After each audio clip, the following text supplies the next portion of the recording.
What's up, everybody? Welcome back to Jedi Jive. My name is Mike. Joining us again, as always, is my sister Jenny. Hey, guys. We got the finale to Andor reaction coming at you. Super excited. Andor has just been so special.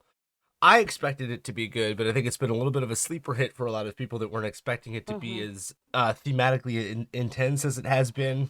And it's been very character-driven. There have been quite a few storylines that have been kind of running in tandem with one another, and I think finally now in this finale episode for this season 1, like everything is finally converging, and we're gonna get some overlap finally with some of these storylines. Watching the whole time. We're back on Ferrix. Marva in the last episode is dead. We never actually saw her body, so I almost got this kind of feeling like, is she actually dead? Or is she just kind of like... I think she's dead. Do you think so? I don't know, because she did seem like she had kind of It was such a solemn occasion, and they had such to do about, the funeral arrangements and everything. Yeah, that's true. So. And there was that whole story about the whole, like, becoming a brick and all that. So we'll probably see some of that and some more explanation of how that might come into play with the episode. And so obviously we've got Dedra Ramiro and the ISB.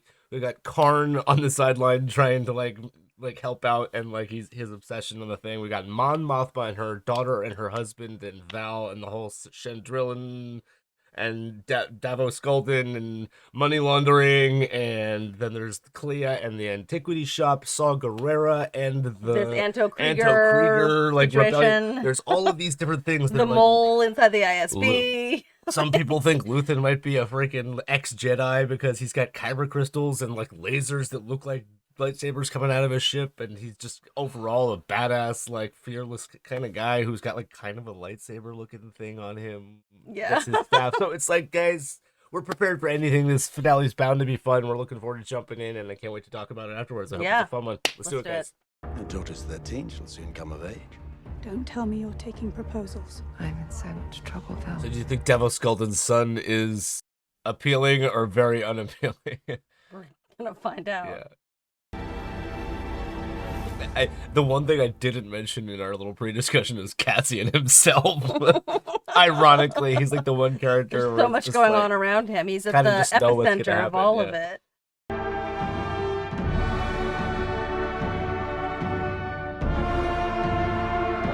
It's the like shitty marching band version of the. It's very sort of militaristic and ominous.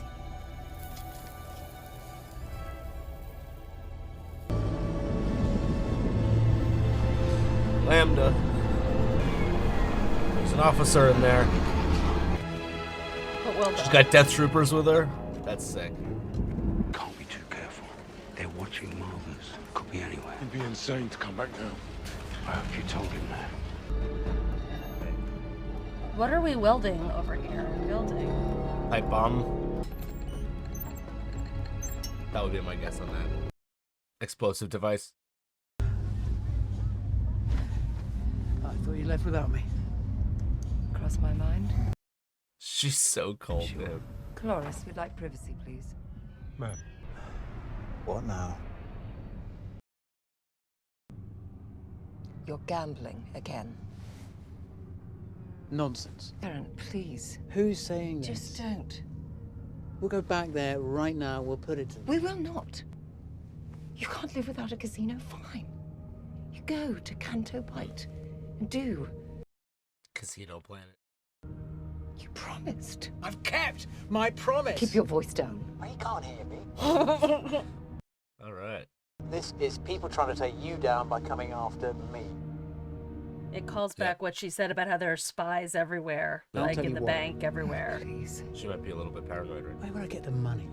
That's the question that scares me the most. Someone's lying to you. On that we can agree. The fact that like their trusted driver is listening in. There are spies everywhere. She's right. Yep. Everyone's a spy. And if he's spying on both of them, who is he working for? Right. Yeah. He's a guy in town. His boss showed up tonight. Good to see you too. They're getting ready, Val. You must know Andor's coming. You did the right thing. Come away from the window.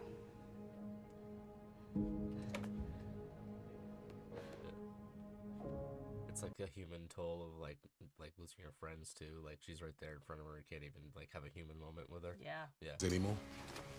Because I'd rather sell you a brand new system at 10 times the price. I mean, how many we got? 60? 70 of them? 500 credits each. Now don't look down, don't look past the rust. Not us though, eh? Eyes open, possibilities everywhere. He learned how to flip old parts from his dad. What are you doing here? Just keeping an eye on the place till we sell it. Sell it? I feel like there's a bit of a plot hole in not knowing how he even got on world without being caught. Where is she? Surely they're watching. Yeah. Random acts of insurrection are occurring constantly throughout the galaxy. There are whole armies, battalions that have no idea that they've already enlisted in the cause. Tyranny requires constant effort. It breaks. It leaks. Oppression is the mask of fear. Remember that. One single thing will break the siege. Remember this. Try. Was he supposed to have just been reading it? And that's why we have Nemec narrating his own manifesto. What time is the funeral? Well, they asked for midday. We pushed it back 2 hours. They slowed down a bit after lunch. Snipers know. I want him taken alive. I want that message passed along the line. Clearly. It's kind of incredible how few stormtroopers we've seen in the course of the show. Like it almost stood out to see them just there, you know? For word. Was she more angry about him lying or the possibility of gambling debts? Hard to say. Mon Mothma is of great interest here. It sounded like Perrin had done this before. They've made some odd banking moves recently. This would certainly explain it. Krieger, you're missing it. Keep listening. Krieger. They must have You can close out your Anto-Krieger files. gotten... Oh, okay. How many attacked? They're still counting the bodies. Prisoners? Not today. Take a guess. Who's not happy about that? She called in. He's been talking her down. I just wish I had been part of the conversation, sir. Today was about wiping the taste of Aldani from the Emperor's mouth. You want to start a conversation? Find access.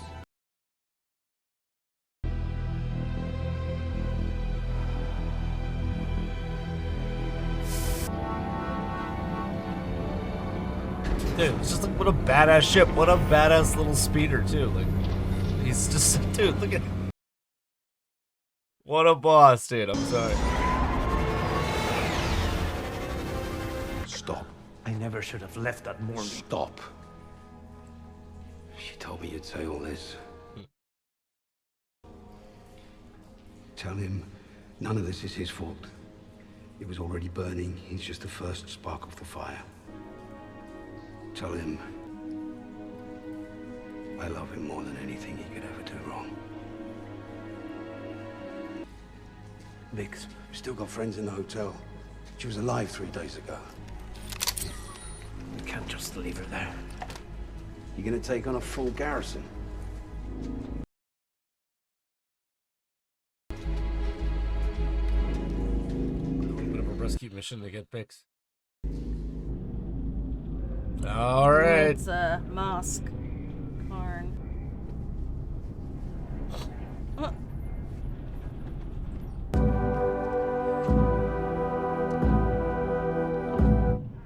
love how these are all like versions of instruments we know, but just with some cool hardware jacked on. Swear this away! Get these people off the streets!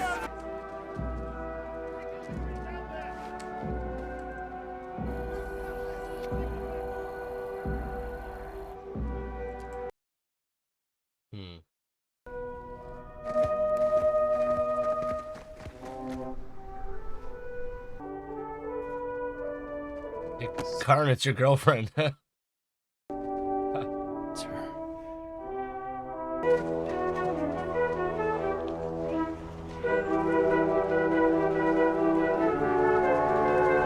Interesting cinematography. What are we doing? We're wasting time.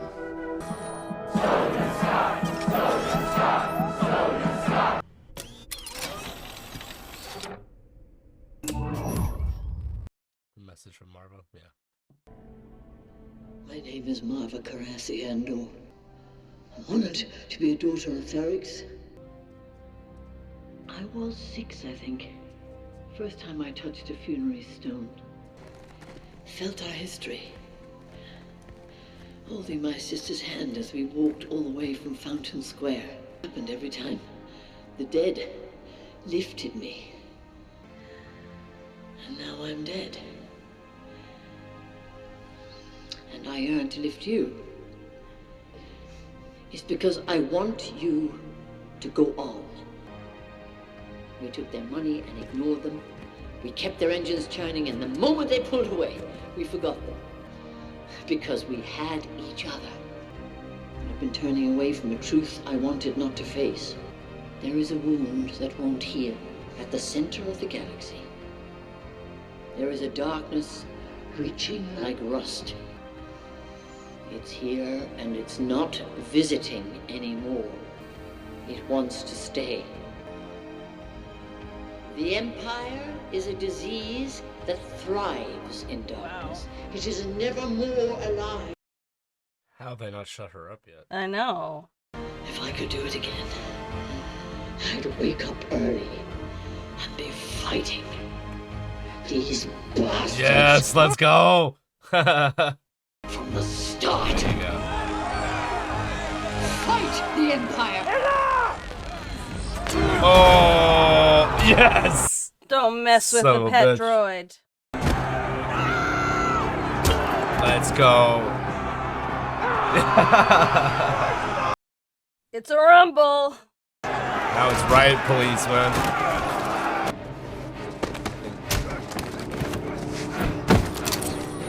Oh. Not afraid to kill.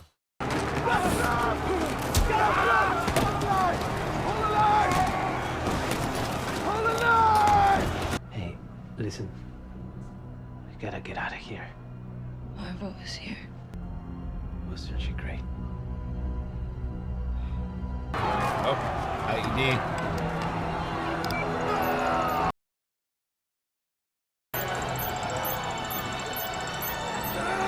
There it is.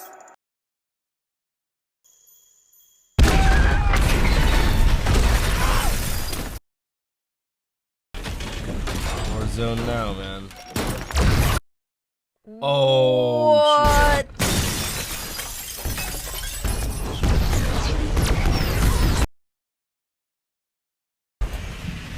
Shit. Well, that just escalated things considerably.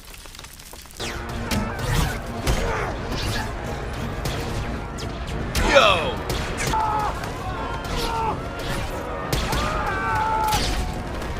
Well, There goes that guy. You. What are you doing here?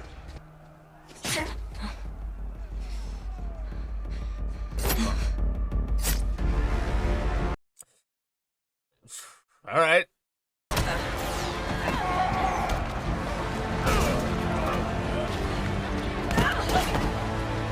Is Karn gonna save her? That's what I was wondering. That's what I'm. It seems like they're setting it up.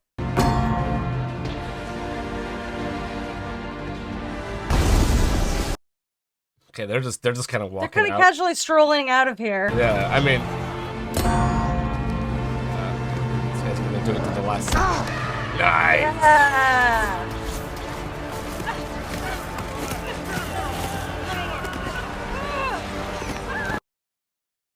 So yeah, she's gonna get fired for this failure. So she and Karn are gonna be best friends. Yep. Okay. Oh, yeah. Yep. You! Cyril.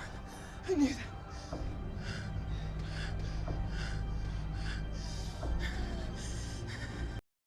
Whoa, he's like super calm. I should say thank you.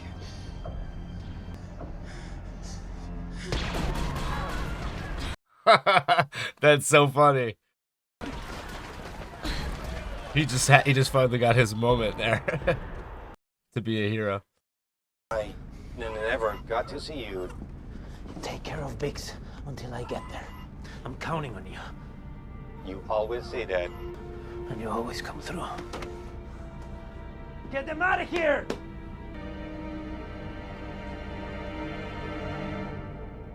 I'll find you. Now go! Go, go!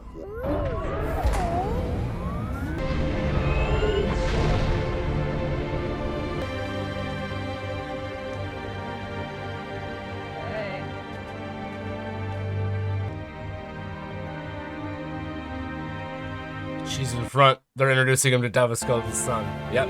Yep. Here he is. Okay, he's normal. Looks like a handsome normal kid. Yeah, kid. Yeah. So she likes it. Okay, she's into it.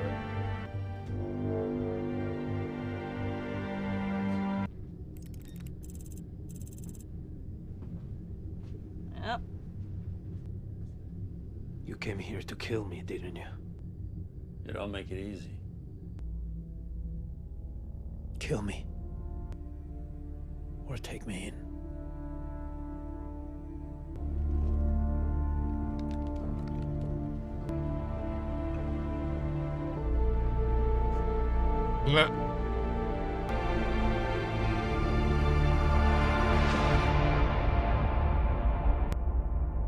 Take him in. Intense, man. Intense.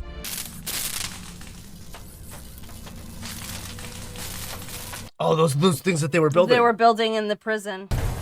It's building the Death Star. They're building. Yeah, you were right. They're billions and billions and billions of bots. They're robots. Yep. Little spider droids. Yep. Death Star. Yeah. Holy shit. We were right. You called that one. Oh, cool shot. Yep. Wow. Yep. Wow. Yep. You know what? Which makes me think a cool character appearance in the next season would be Galen Erso. Would be a perfect character appearance. Yeah, because he was integral to building the Death Star. That was simultaneously like perfect, exactly what I expected, and also not what I expected. Because like you're thinking, like, season finale, like we're gonna get some crazy scenario here, where like all of these storylines were converging. There was a little bit of like a couple of explosions and like, but for the most part, that was just chill. Mm-hmm. Things happened as they happened. They didn't make too much of a fuss about like having some finale scenario. It was like in the previous episode, it was like, oh, like I was surprised Marva's dead already. Because I was expecting Fiona Shaw to be able to get a monologue. And of course, we got this fantastic, like, inspirational monologue. Super inspirational monologue that was very, like, very inspiring. And it was, obviously, she wasn't alive, but she got to get her monologue. And that's kind of what I was expecting in the last episode. Yeah, that's what I was waiting for, for sure. So that was awesome getting to see that. It's funny because we've talked several times throughout this show about how this is an origin story. Mm-hmm. It's Cassian's origin story as a member of the rebellion, but it's also an origin story of the rebellion. Mm-hmm. And in a lot of ways, this ending was another beginning. Mm-hmm. The last line, like, kill me or take me in. And we all know that what's going to happen is he takes him in because we've seen Rogue One. We know how this ends. Yep. And where this goes. So literally the ending was just a new beginning. And this was a perfect setup because it really does show. feel like we're just getting started now. Yeah. And Like, there's season so 2 many is, like- open storylines that are still going. There's the Mon Mothma, Davos Skulden, Lita situation. There's the guy who's the mole in the ISB. Who's dead now? Sensa just killed him. No, not that one. Lonnie, The mole, Lonnie. yeah. Lonnie the mole. There's the spy who works for Mon Mothma. Mhm. We've got like Cloris. Yeah. Cloris. Yeah. We've got this new partnership this burgeoning partnership, I guess, between Karn and Dedra, who are now sort of tied to each other. The one scene with is it Partagast, Mm-hmm. where it seemed like she was already kind of like, they said that what's that one supervisor's name who was Levin? where he was like they're talking her down, like she's already almost in hot water, almost kind of thing. Yeah. So she's either going to be completely fired now and down on Karn's level, and they're going to have to team up to like get their own clear back. both their names. Yeah, exactly. But now, that was clearly the like Karn. This is the moment where she really saw him, though, and like the way he wanted to be seen. Exactly. This whole season, he's been kind of like the bumbling idiot, like is nowhere near as cool as he wants to be, or he has the action figures in his bedroom. He dreams of being a cool guy, and he isn't that. But now here, he saved her life, and then was just like stone cold, like I he was in his frame, and she was like, I should say thank you, like so. Yeah. Karn got to be the action figure that he wanted to be. Yeah. That was his moment that he's been angling for this whole time. And then she, in a way, is getting her. I don't want to say comeuppance, but like she was so like intense and focused on like doing this one thing, and clearly it did not work out in her favor. People go after Cassian, and they tend to have things literally blow up in their face. And then so that just gives them even more motivation now to get him, and they're gonna be even more pissed off. There was the like him Nemec narrating his own manifesto with like Cassian kind of like staring existentially, and I'm like, was that implying that Cassian had been reading it and was now almost felt to me in that moment like he was listening to it for comfort. It almost felt like something soothing that he was reading before going into this high pressure situation. I couldn't tell though if it was like Cassian really had been like reading it, maybe, but I think either way he's really absorbing it now. I think that was the overall idea there, was that like the philosophy in the manifesto. It's like it has the same sort of vibe as listening to like a inspirational book on tape. Like you can do it. Yeah. Like in your car, and you're like, I can do it. But Rebellion for Dummies. It has that sort of feel to it. One thing that I thought was really interesting is that during Marva's big inspirational hologram speech, she mentioned several times being a daughter of Ferrix and being like a citizen of Ferrix, and how she wanted Ferrix to survive and go on, and you can really feel her attachment to her home planet in the midst of this, again, like really beautiful local ceremony that's going on with the brick.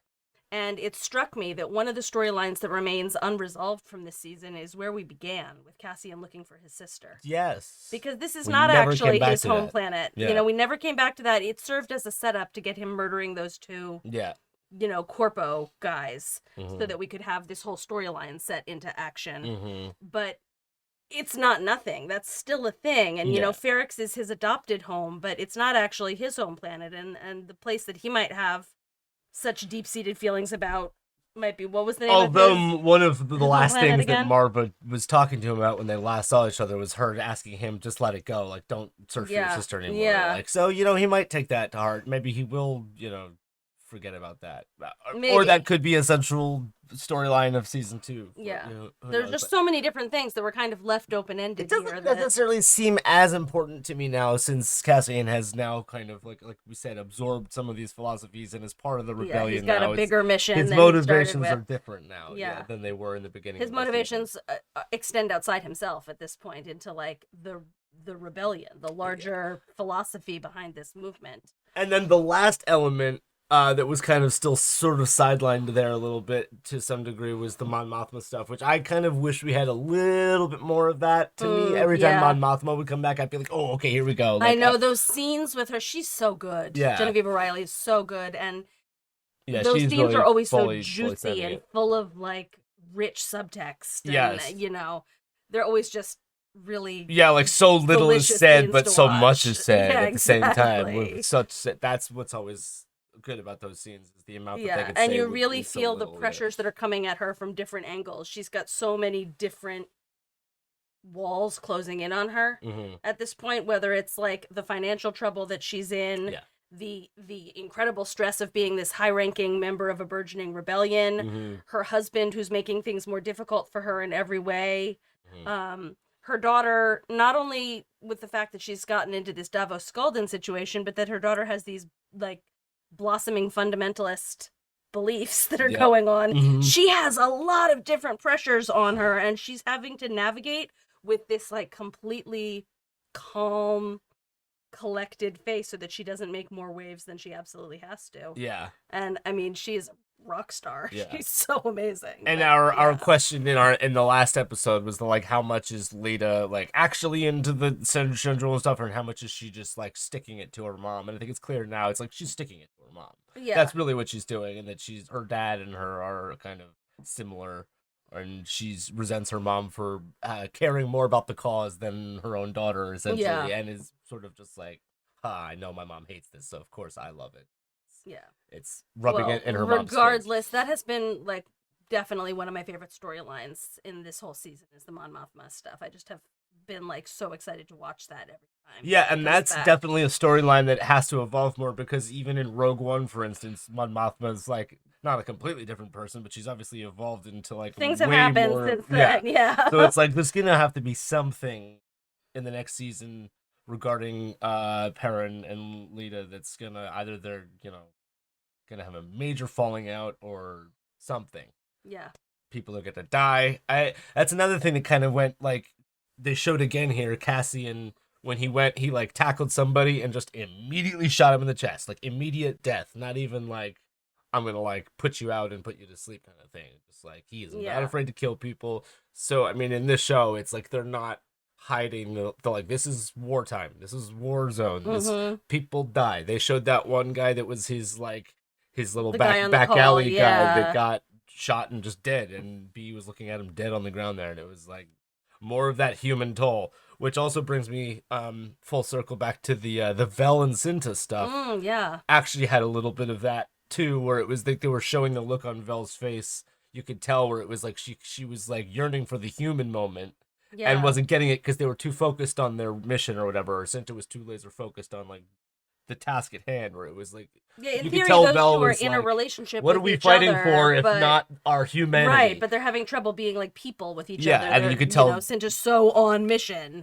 Yeah, and Vel so, is like, frantically struggling there to focused. like, wait, why are we're out here dying? We're out here like risking our lives for what? Yeah. Like What's turn it for? around and like And there's such a have delicate humanity, balance. yeah. We go back to that incredible monologue that Luthen gave in, was it 2 episodes ago, where he gave that like incredible monologue to Lonnie. Yeah. Where he talks about basically having to shut off his own humanity. Yep. He has to close himself off from human relationships. He has to burn his life for a sunrise he knows he'll never see. Like he said all these very poetic things, but the effect of that was, the upshot of that was him basically saying, I have to be less than human so that I can do this thing for the future, for future generations, for everyone else. Yeah. And that's what Vel is trying to avoid in that moment. There were actually multiple scenes in this episode of Luthen kind of staring existentially, and you could tell where it was like even he's got his own like qualms and doubts and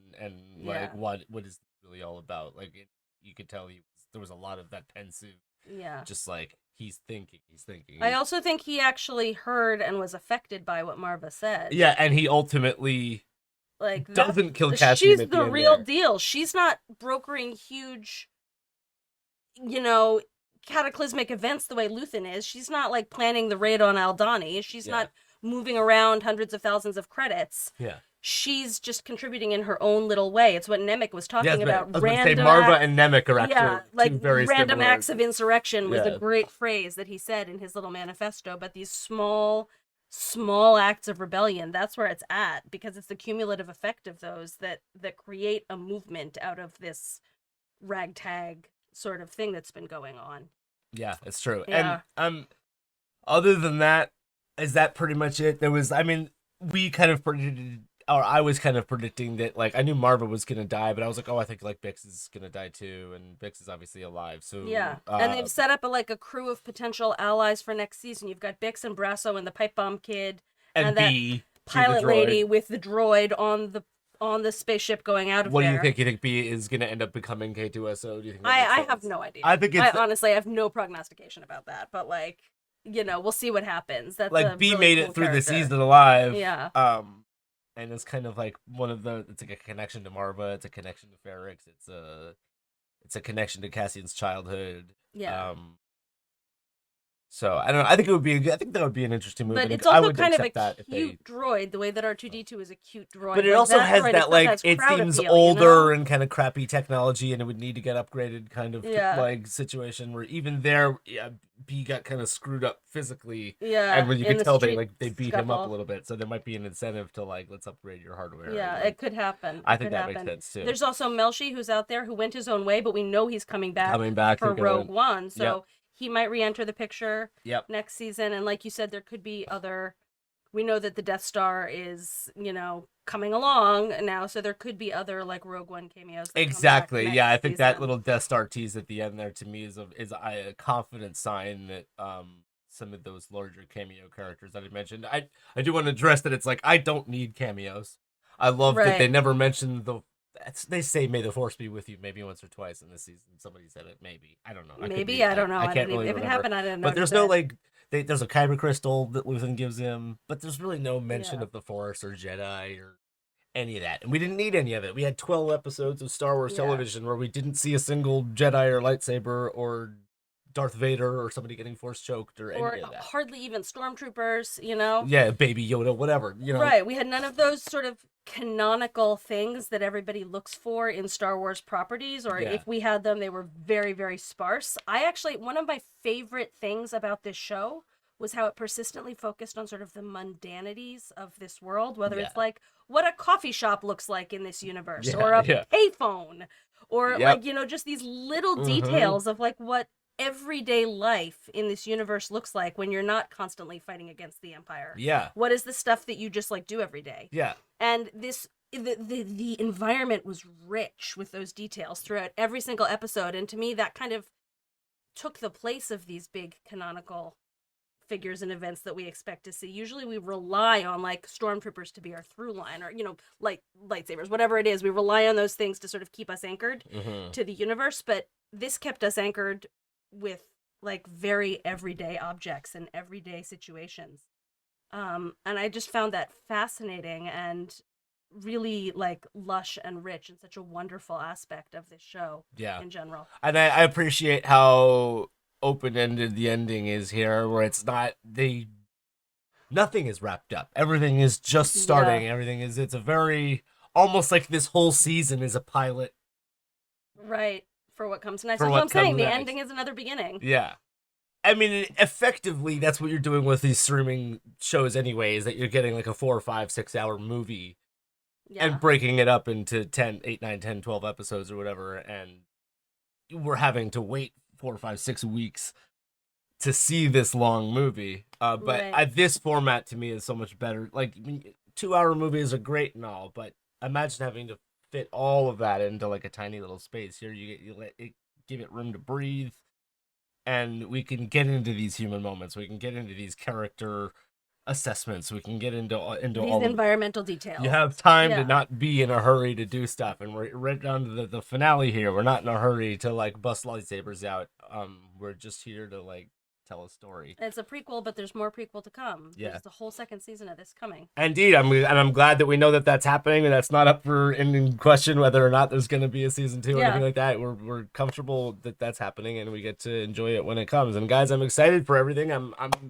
We were mentioning before this, like, what comes next? Is it Mandalorian season 3? Is that the next Star Maybe, Wars? yeah.